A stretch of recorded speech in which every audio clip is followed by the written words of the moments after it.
You're listening to the Unlocking Africa podcast. Been working for the past 6-7 years, pretty much exclusively focused on rural electrification in South Asia and Sub-Saharan Africa. Essentially, the idea of Husk is built around something called a mini grid. It's similar to a national grid. It's a generation asset. So in our case, it's solar and batteries. These are communities that have lived without electricity for decades. Because of the failure of the grid, they've often turned to diesel generation. Not everybody in these communities has a lot of resources. So you have to come up with business models and approaches that are suitable for them. Stay tuned as we bring you inspiring people who are unlocking Africa's economic potential. You're listening to the Unlocking Africa podcast with your host, Tessa Adamu. Welcome to the Unlocking Africa podcast, where we find amazing people who are doing amazing things to unlock Africa's economic potential. Today, we have William Brent, who is Chief Marketing Officer at Husk Power Systems, which is a company that provides reliable power to rural communities and businesses entirely from renewable energy sources. Welcome to the podcast. William, how are you? I'm doing great, Terser. It's great to be here. Thanks for having me. Looking forward to our conversation. Me too. I know you've listened to the podcast before, so I like to start from the beginning. So I was hoping you could introduce yourself and tell us a bit more about William Brent. Happy to. I am American. I grew up in Washington, D.C., and I originally was an entrepreneur. Before that, I was a journalist and an editor, spent many years in China.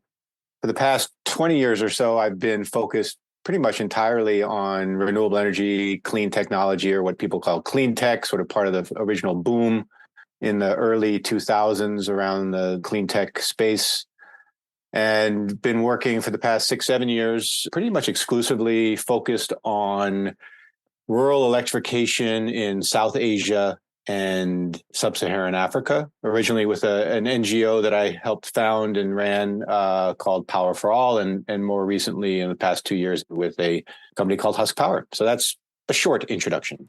Thank you for that. So you've given us a nice, concise introduction to who you are. Entrepreneur, journalist, now entirely focused on renewable energy, which has led you to the work that you're doing now at Husk Power Systems. So I was wondering if you can give us a bit more information regarding Husk Power Systems and the work that you're actually doing to contributing to providing power to rural communities, specifically in Sub-Saharan Africa. Happy to do that. So Husk started actually 15 years ago this month. It was co-founded by our current CEO, Manoj Sinha, who's from India. So it was started in India, in his home state of Bihar, where he saw firsthand what the lack of electricity access meant to rural communities there. He and his partners at that time started Husk to try and address the failure of the national grid to electrify remote rural towns and villages. So that was the origin of Husk. It was a social venture, I would say, focused on trying to bring people out of energy poverty. And that's always been the mission, and it remains the mission. And Manoj always wanted to do that work in India, but he wanted to create a solution that could be taken everywhere, because he knew that this was also an issue in other emerging markets, developing economies, in Sub-Saharan Africa in particular. And so essentially the idea of Husk is built around something called a mini grid. It's similar to a national grid. It's the same idea. It's a generation asset. So in our case, it's solar and batteries. And then it's also the transmission and distribution of that electricity that's generated by the solar to, in this case, local communities. So it's a localized grid that serves towns, villages, and rural settings.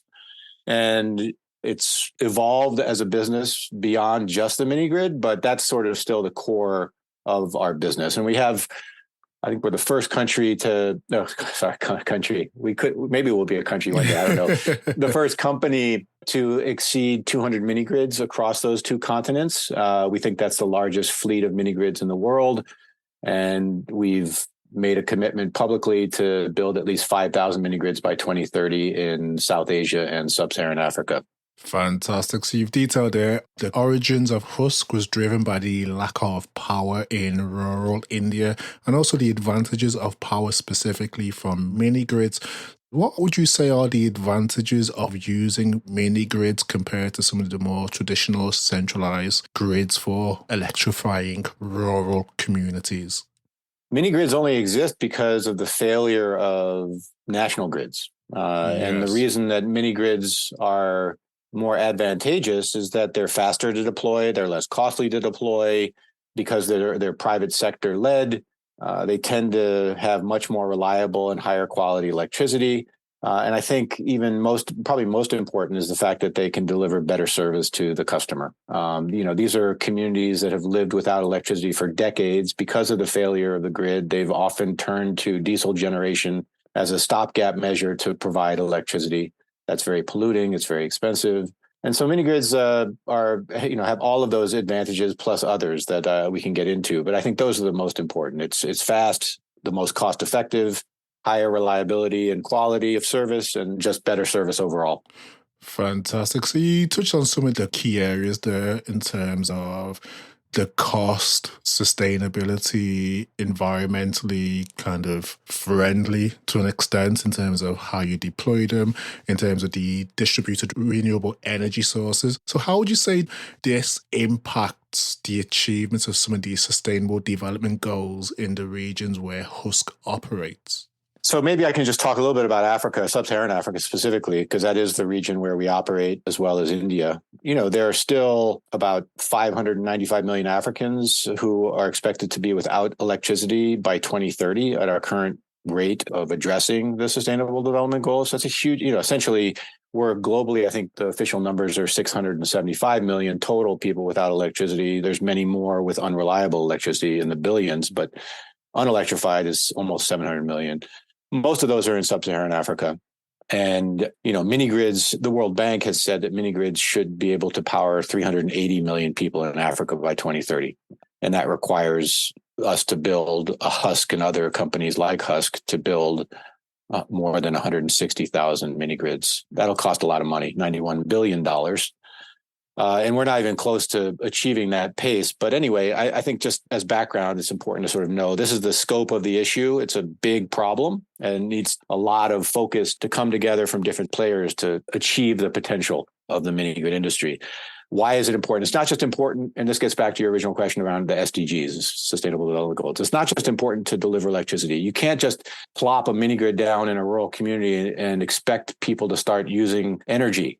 Right? You need to come at the issue with a holistic view, right? And that holistic view touches on all of the SDGs. I think the former UN Secretary General Ban Ki-moon said that energy is the golden thread that ties all of the SDGs together, because unless you have access to reliable, quality, affordable, modern electricity, which is what SDG 7 is focused on, you can't achieve better healthcare outcomes. You can't reduce food insecurity. You can't improve educational outcomes for young people living in these communities.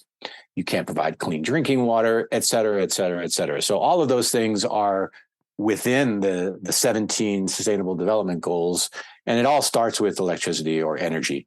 And so that's the entry point to really be able to help communities achieve their full potential and join the modern economy. But that's not enough to just provide electricity. You have to sort of look at it holistically and for the reasons I stated, which is that energy is an enabler for so many of the SDGs. Unless you can come at it from that perspective, or unless you do come at it from that perspective, you're leaving a lot of opportunity on the table. I agree. So you've given some specific stats of the scope of the issues and the importance of energy as an enabler. So the importance is clear, but what are some of the challenges that you've seen in terms of accelerating the adoption of mini grids? Yeah, in Sub-Saharan Africa, yes. Sure. I think it's probably the same anywhere, but it's certainly the case in Sub-Saharan Africa. Two main things. One is policy and regulation. There has to be a strong and conducive environment, policy and regulatory environment, to allow for private sector mini grids to come in and do what they're capable of doing.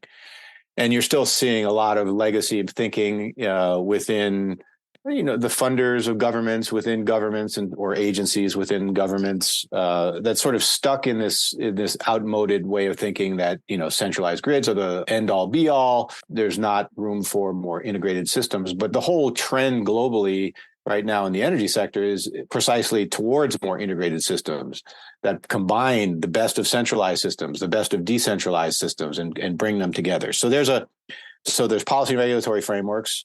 Within that, there's also specifically how do you use policy and regulatory frameworks to bring these different types of systems together in a collaborative way. So that's I would say the main issue. One main issue. The other is investment, and it's not just for us. I think there's a general lack of investment in Sub-Saharan Africa, despite promises made around climate solutions, including mini grids. It's a struggle for the industry. We're a pretty nascent industry. I mean, we've only been around for 15 years. We were the pioneer. So this is a 15-year-old industry.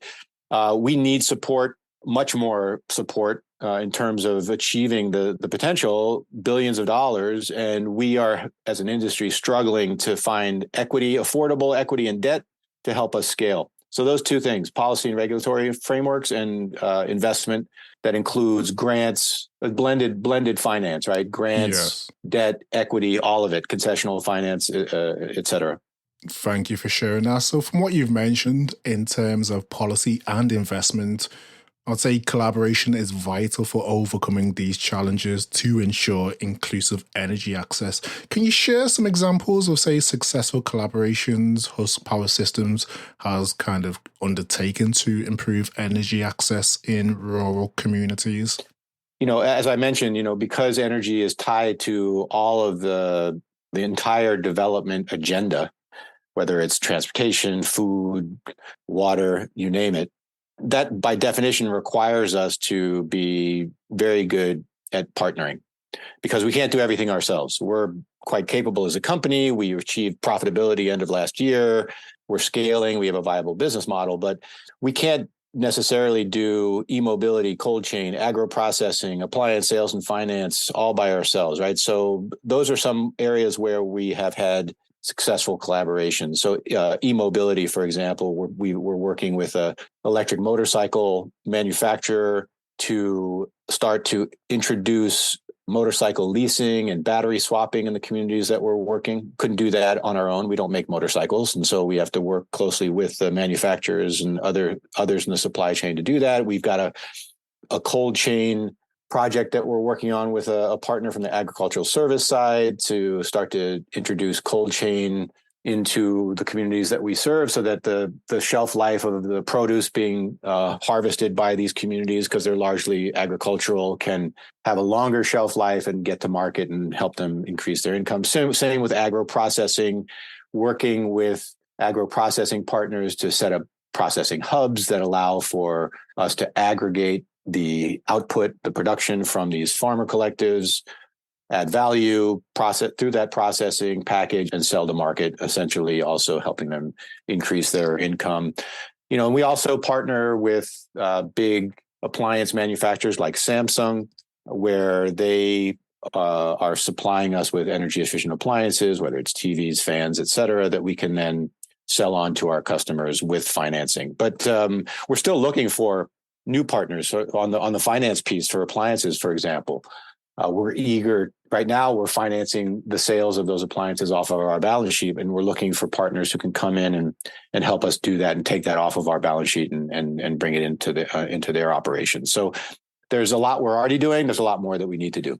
Fantastic. So it's clear that you're doing great work in these communities. Well, we know that these rural communities tend to be low-income areas. So how do you go about maintaining a balance between, say, offering low-cost energy and also ensuring the long-term sustainability of your operations?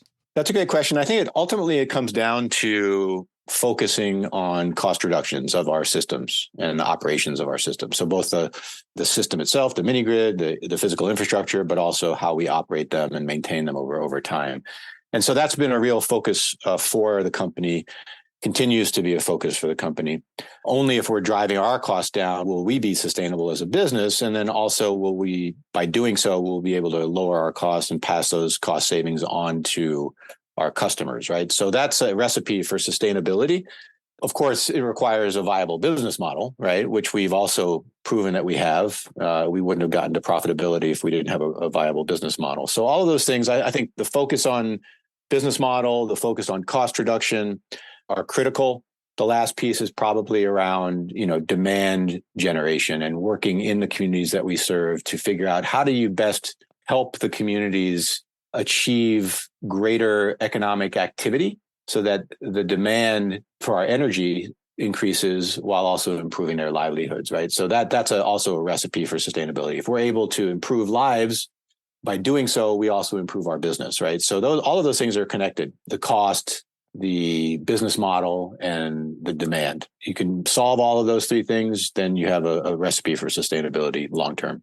Fantastic. So if we look closer at your, say, operations or the services you offer the communities, I know you offer a pay-as-you-go energy service. Yeah, that's right. So I was wondering, how did you identify there was a need for such a service, and what impact do you believe it has had on the lives of the customers that you service? So we're working in communities they're poor, right? I mean, Not everybody in these communities has a lot of resources, whether it's monetary or otherwise. And so you have to come up with business models and approaches that are suitable for them, right? And then that's really, I think, where we, as I said earlier, we differ from national grids is that we're very customer centric in terms of how we think about our business. And so pay as you go just makes sense, right? If you're at bottom of the pyramid customer or a smallholder farmer or whatever it might be, you need a system that best suits you. And so there's seasonal income for many of these potential customers, right? So their harvesting season they might have more income. Seasons where there's not activity on the agriculture side, they might have less. And pay as you go gives them the flexibility to come in and out of our mini grid as suits them, right? It's different from solar home systems, which have really evolved over the past decade, where those companies like D-Light and others are selling directly to households and to businesses, but individual households and individual businesses. We come at it from a community perspective. And because we have a community view and an approach to our business, no one individual household or business is indebted to pay off a solar home system over time, right? They can get a connection to our mini grid. If they can pay for that month ahead of time and use the services, great. They're, of course, welcome to do that. If they can't, for whatever reason, then they don't have to. And we just turn the switch and they don't have electricity for that month. So it reduces the burden on the customer. It also gives them the ability to really, use electricity as they need it, as opposed to requiring them to pay a monthly fee, a payment to pay off a solar rooftop system over time. As you mentioned, you are customer and community centric, and your services are targeted at low-income rural areas. So how do you go about actually identifying suitable areas for deploying mini grids? So this is a really interesting question because, as I said, we are a for-profit business. We need a viable business model. Yes. In order to sort of figure out what that viable business model is, we, over trial and error over the past 15 years, we've figured out, okay, this is the profile of a community that best suits our business model. And we have a scorecard for determining whether the community is suitable for that algorithm that we've created for the scorecard. That's a very specific type of community size, amount of economic activity, proximity to transportation, et cetera, et cetera. There are all these things that go into that scorecard. And so we have a very high level of confidence before we build any infrastructure in a community that by using that scorecard that we're going to be viable over time, right? Because we're operating these mini grids for 20 to 25 years.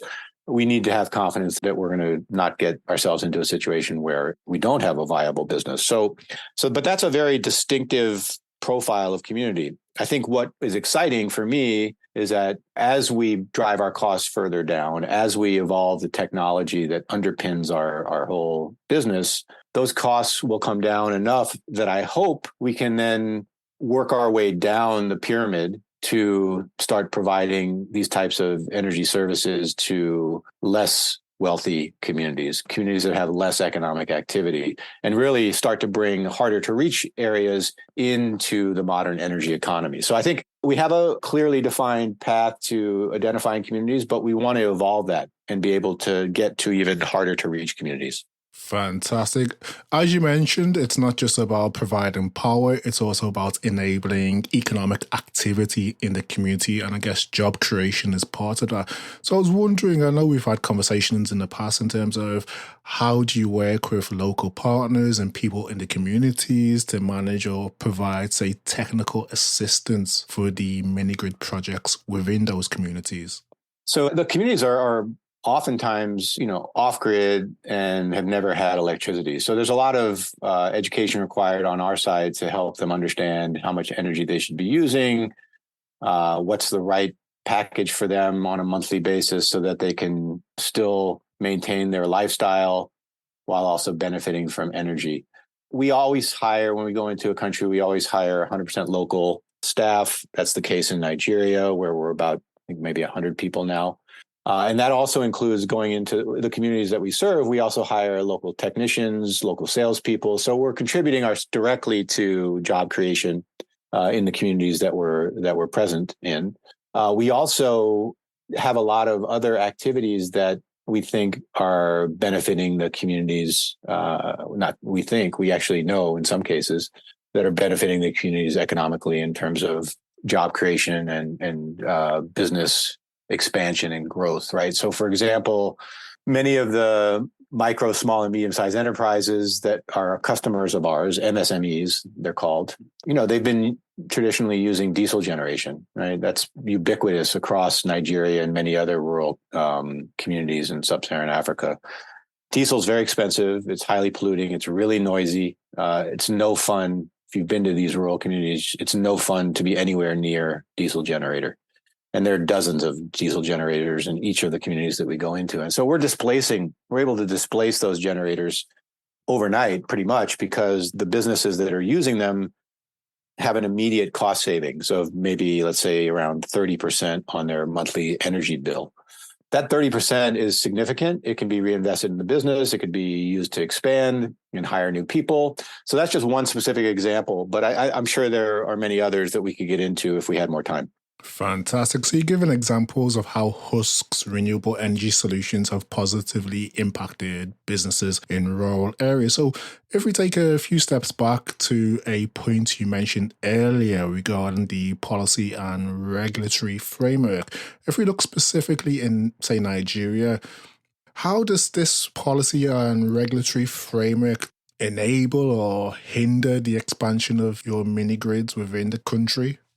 Nigeria is the perfect country to use an example here because they have by far and away the best mini-grid policy in Sub-Saharan Africa. Okay. Yeah. They've done a tremendous job in really creating an environment to incentivize private companies like Husk. There's many others. There's GVE, there's Havenhill, there's who are all, sort of have come to be because of the policy and regulatory framework that Nigerian governments put in place, right? So there's now a vibrant ecosystem of private sector mini-grid companies in Nigeria as a result of that policy.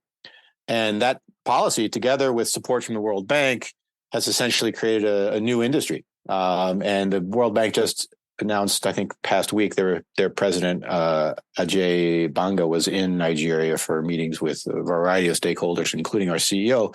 They just announced that they're targeting 1,000 mini grids for Nigeria.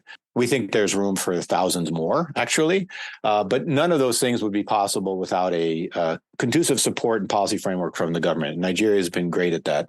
I believe there's a lot that can be transferred from Nigeria's experience to other countries in Sub-Saharan Africa.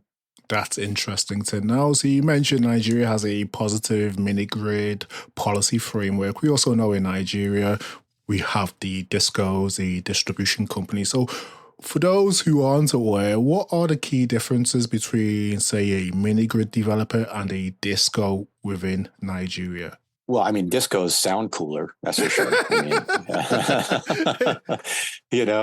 But, this gets back to the point I was making earlier around integrated energy systems, right? So discos, typically, they better serving areas that are densely populated, where there's a lot of economic activity. So urban areas primarily, right? That's where discos excel, I would say. Yes. Typically, there's still for sure room for improvement in urban areas as well, but they do better in urban areas than rural areas. In rural areas, they're essentially losing money on every connection that they make. And so, mini grids are private sector mini grid companies like Husk. We're quite, we're excellent at figuring out how to do this, and to serve rural and peri-urban communities that are harder to serve, right? Where discos typically don't do very well. And there's a natural synergy there. And that's what's exciting right now about what's happening in Nigeria is we're already in conversations with some of the discos there to form partnerships where we can come into areas that they have trouble serving, take them on as franchisees or, some other model that we're finalizing right now, and actually build a generation asset. So we'll be generation and distribution. We'll do all the bill collection, et cetera, and actually come in and mobilize private sector capital with a mini grid developer there to actually manage and operate that service area under the umbrella of the disco, right? So it's a three-way agreement between the disco, the mini grid developer, and the community. And the government has been very supportive of that model, and that's starting to take shape. And it's going to be exciting to see the impact of what that three-way partnership looks like between disco, mini grid developer, and these are typically peri-urban communities or market areas within towns that would fall within this interconnected mini grid aspect of what the government's doing. Fantastic. So you've discussed the collaboration between mini grid developer and discos. So if you look at other collaborations in terms of what do you believe is the potential for private and public sector collaboration in order to scale up energy access in Sub-Saharan Africa? I don't think that you're going to be able to scale energy access in Sub-Saharan Africa unless you have public-private partnership. That's my contention. Yes. The problem is that, energy is highly political. And the challenge in front of companies like Husk and others right now is to make a business case to central governments, to discos, to the communities that those discos are serving for scaling up partnership. I mean, the grid hasn't reached off-grid communities for decades, right? There's no reason that that I'm aware of to believe that that's going to change anytime soon. Maybe in smaller countries with smaller geographical regions, they can extend the grid to everybody, maybe like you've seen in Gambia or Ghana. But, if you're talking about a country like Nigeria or the Democratic Republic of Congo or Mozambique or Angola or Madagascar, I mean, these are countries where the idea that the grid is going to extend to these off-grid areas anytime soon is, I think, misplaced, right? So that's going to be for the mini grid developers to take advantage of and support those communities. But there's still this huge opportunity in peri-urban and even urban areas for collaboration. What we need to figure out is how to make the case to the powers that be, which are sort of stuck in these legacy mindsets about how to deliver energy, and get over that hump so that there's this synergistic relationship between private sector, private capital, and national grids. And we reduce the money that the central governments are losing on subsidy. We improve the business performance of the discos. And at the end of the day, the most importantly is that we provide better service to the people of the country that we're in. So, I think there's a lot of work to be done there, but we're starting to see movement that points to more integrated energy systems. Fantastic. So you've touched on a key point in terms of making the case and marketing the benefits of these partnerships. So as the Chief Marketing Officer at Husk, how do you go about promoting energy solutions in rural areas where, I guess, awareness and understanding of renewable energy might be limited? I think understanding of how to use energy is limited, but I think everybody understands what the benefits of having energy bring. And so there's not a lot of need to convince the communities that we're partnering with to, work with us to set up these mini grids and then the transmission and distribution networks that come with the mini grids. They are hungry for access to energy.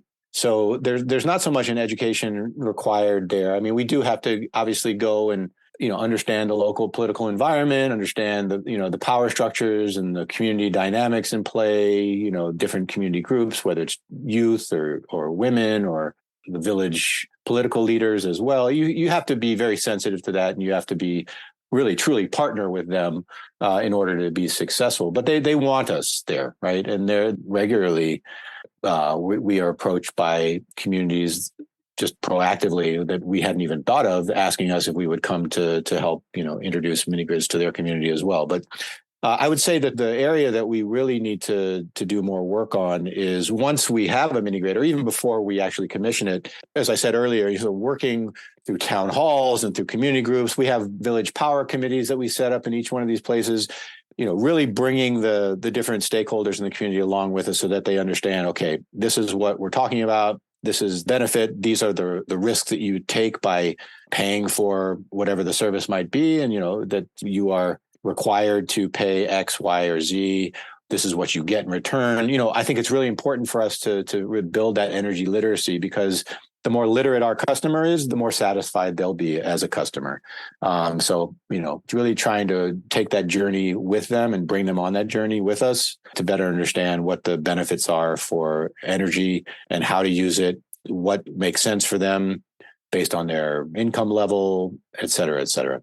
So you touched on understanding the local political environment. So if you look at the environmental aspect in terms of sustainability, what measures do you take to minimize the environmental impact and also ensure responsible use of renewable resources in the communities that you're based in? Right. So if you think of our systems being designed to be operated for 20 to 25 years once they're set up, we haven't really gotten to the end of the life cycle for our systems. That said, so there's a lot of recycling and end of life management that hasn't happened yet. But even so, we take that responsibility very seriously in terms of end of life and where all of our components end up going. So as a business, that's sort of part and parcel of how we set up our operations. We're very committed to being environmentally responsible. All of our investors have very stringent environmental requirements that they have us meet before they'll even think about investing, whether that's equity and debt. So, we are held to a high standard, and we hold ourselves to a higher standard. Even I have very strong personal feelings about plastic waste. And some of the communities that we're serving, we have customers who do water purification, and they purify the water, and they package them into sachets that they sell to the local communities. And that's creating a lot of plastic waste. It's providing a really important fundamental service by giving people clean drinking water, but it's also the end result is that there's a lot of plastic waste. And so even though that's not directly Husk Power's responsibility, I feel a personal responsibility to try and do something about that. So, even there, we're trying to look at ways to help avoid unintended consequences from bringing energy into the community that are not sort of indirectly related to what we do. So a huge aspect of this, assuming, is ensuring the maintenance and reliability of the mini-grid systems in these areas or communities. So what kind of technical support is provided by Husk, and what challenges do you face in this area? In every community we go into, we hire technicians locally. We train them to make sure that the systems are running properly.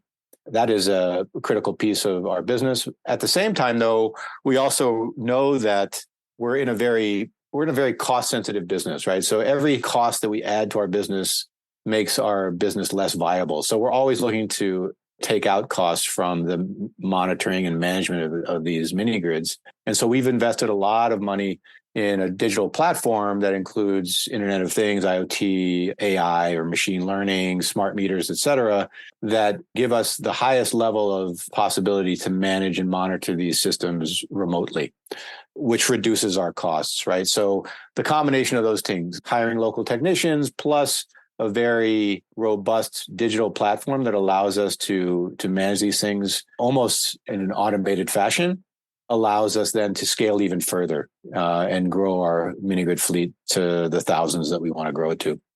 Brilliant. So you've touched on this a few times in terms of hiring locals to provide technical support, which is key to what you do. So if we look at the local community aspect, what buy-in do you tend to require from the community to enable you to operate successfully within those communities? It's pretty straightforward. I think what typically happens is we'll approach a community and meet with their leadership. And that could be both paramount leaders as well as government leaders. Once that's happened and there's an open level of communication and there's some trust built, it's pretty easy to then go forward with leasing some land from that community. They'll typically provide the land for us to do that on a lease basis. And then, in Nigeria, in every community that we're in, we also set up these village power committees, right? That allows for long-term engagement with the communities, different stakeholders within the community, so that, the relationship that we built to begin with maintains transparency and trust over time. So I think it's integral to how we operate. We're essentially getting married to the communities that we serve. And so you have to continue on a continual basis, maintain that relationship. So setting up power communities does provide long-term engagement, which enables you to kind of plan forward into the future. So if you look at the future in terms of mini-grid solutions, what future or current trends are you seeing in this space that you're currently excited about?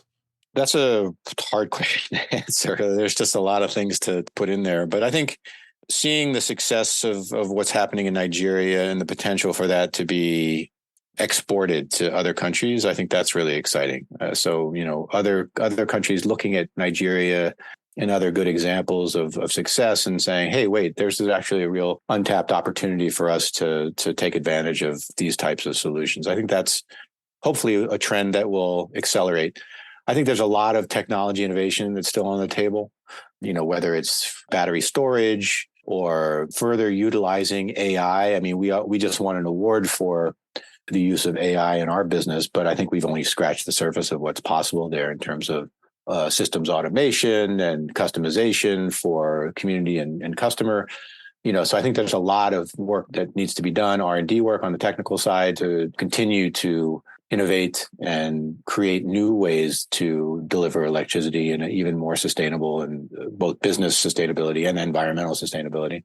I think the potential role for taking advantage of carbon markets, we're already doing that in India. We just recently started selling renewable energy certificates on the international market as well. So I think those two revenue streams should be explored more, especially if you're integrating electric cooking into these mini grids. So I think that's an area of great interest. I could go on and on. I mean, those are just some of the things top of mind that I could think of. Fantastic. Thank you for sharing that. So if we look forward from current trends into the future, I know this is a very open question. Where do you see Africa's mini grid space in, say, 5 years' time? It depends a lot on government policy and investors, or funders, I should say. Investors, including development finance institutions, private foundations, et cetera. Depends on governments and what policies they enact and how they view the private sector in terms of addressing energy access in their rural communities. Let's assume best case scenario that more and more governments come on board and that funders actually start to actually do what they're supposed to, which is have a much higher risk appetite working in these developing markets. Assume those two things happen, then the mini grid industry will really truly start to scale, right? We're already at 200 mini grids. We think we can get to 2,000 by, let's say, 2026. But we're one company, and there needs to be 12,000 mini grids built a year in order to reach our potential in Sub-Saharan Africa. We're nowhere near that, right? And the only way we're going to get there is if the policymakers and the sources of capital actually do what they've committed to doing, which is electrifying the entire populace of their country and mobilizing financing, whether it's climate finance or infrastructure finance or development finance, whatever it is. The forces need to come together to do that. That's the positive outlook. If those things don't happen, then unfortunately, I think a lot of the statistics that the World Bank that I cited at the beginning of this conversation, which is that 575 million people on current trajectory based on our progress to date will still be without electricity by 2030. So that's the negative. But I believe that positive outlook is what's going to happen. And it's certainly what we're focused on trying to achieve. I agree. We have to stay positive. So if we look closer to home, where do you see yourself and Husk in 5 years' time? I mean, we see ourselves as the industry leader. We pioneered the whole concept of mini grids starting in 2008. We want to continue to be the pioneer. We want to continue to push the envelope. across all fronts, on technology, on business model, on partnership, on all of it. And so I think we're going to continue to do that. And in 5 years, so that'd be 2028, we'll be well on our way we're already well on our way to achieving 5,000 mini grid targets that we set last year. I think we'll be close to 5,000 mini grids. I think that's really where I see it. And I think that there's going to be all kinds of exciting ramifications from that. Myself, I don't know. I just became an empty nester parent. My two sons have graduated from high school and they're now on to university and, building their lives. So I hope to explore Africa more. I want to, spend good chunks of time in different places in Africa and get to know even more countries better than I already know, Nigeria and Kenya and the places, Uganda, the places that I've already been. Fantastic. I look forward to hearing your stories of your travels throughout Africa. Yeah, likewise. Quote of the week. As people, we often have quotes, mantras, proverbs, or affirmations that keep us going when times are challenging or when times are good. Do you have one that you can share with us today? I definitely do. I always cite my father, Joseph Brent. He was a bit of an eccentric and a professor of history at a university in the United States. And he always said this thing to me when I was growing up that I never knew what he meant. And it was only when I became an adult that I finally sort of put my own interpretation of it together. So he used to say, if the phone doesn't ring, don't answer it. And for a long time, I just sort of came in one ear, out the other. And, when I got older, I reflected on that. He unfortunately passed away 3-4 years ago. Sorry.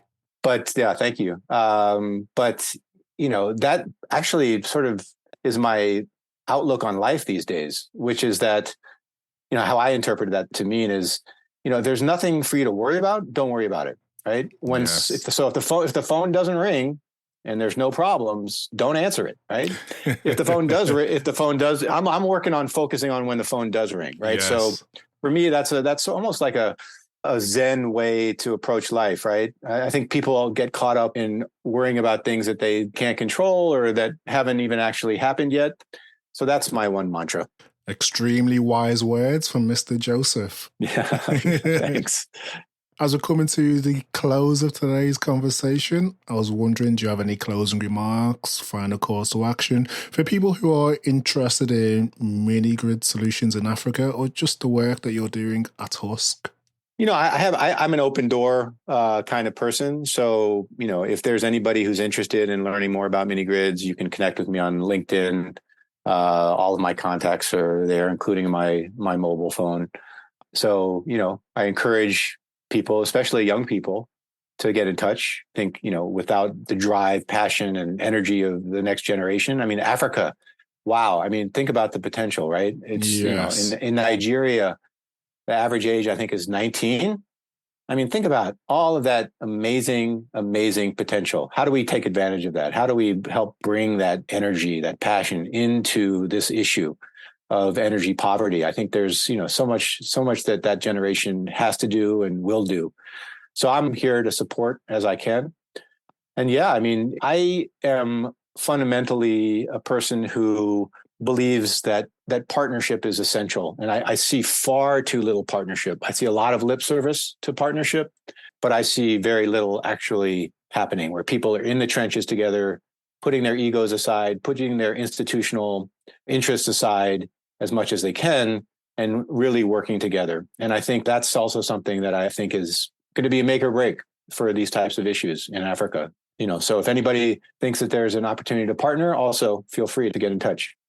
Thank you for sharing your valuable insights and expertise on mini-grid solutions in Africa. It's extremely inspiring to hear the work that you're doing at Husk in terms of transforming the lives in rural communities with reliable and affordable power solutions. So thank you for your time today.